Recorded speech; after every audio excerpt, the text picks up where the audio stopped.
नमस्कार। विश्व न्यूज 24/7 में आप सभी को सुस्वागतम। दर्शकों, एयर इंडिया विमान दुर्घटना के बाद शवों पर टैग लगाने के काम में शामिल एक स्थानीय विधायक ने सोमवार को बताया कि दुर्घटना का शिकार लोगों का शव इस कदर जल चुके थे कि उनकी पहचान करना मुश्किल था। ऐसे में शवों की विशेषताएं जैसे कि पूर्व में सर्जरी करा चुके लोगों का शवों में धातु की छरें होना पहचान प्रक्रिया में महत्वपूर्ण साबित हुए। भाजपा विधायक डॉक्टर हसमुख पटेल अहमदाबाद सिविल अस्पताल की पोस्टमार्टम अनुभाग में पहुंचने वाले पहला विधायक में से एक है, जहां 12 जून को हुए दुर्घटना के बाद सब लाए गए थे, जिसमें 270 लोगों की मौत हो गई थी। पटेल ने पीटीआई भाषा को बताया कि दुर्घटना की गंभीरता को देखते हुए यह स्पष्ट है कि पीड़ितों की पहचान करना बेहद मुश्किल था। उन्होंने कहा, भाजपा विधायक को पार्टी की ओर से दुर्घटना स्थल पर पहुंचने का संदेश मिला, लेकिन वहां अफरा तफरी मची हुई थी।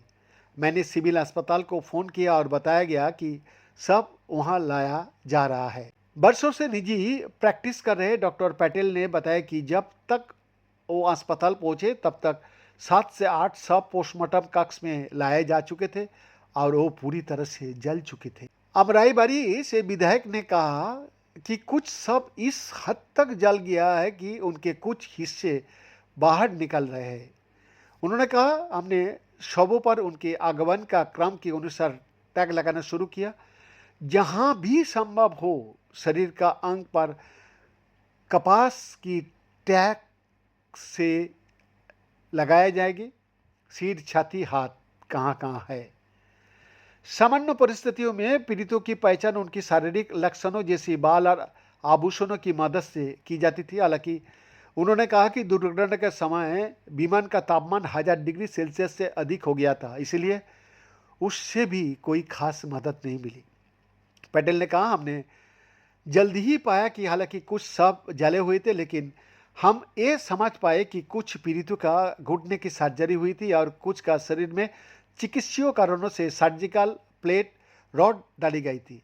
हमने टैग के साथ इन विशेषताओं को नोट कर लिया था।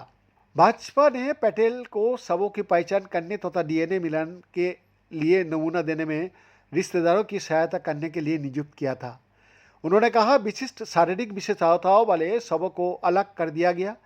जब रिश्तेदार आने लगे तो उनसे पीड़ितों का बारे में बुनियादी जानकारी मांगी गई। शवों पर टैग लगाते समय दर्ज की गई विशेषताओं से कुछ पीड़ितों के डीएनए का मिलान करने में मदद मिली, जिससे प्रक्रिया आसान हो गया। पिछले सप्ताह अस्पताल प्राधिकारियों ने कहा था कि डीएनए मिलान के बाद शवों को परिवारों को सौंप दिया जाएगा। बीएन का एक्सक्लूसिव रिपोर्ट, विश्व न्यूज 24/7 रांची।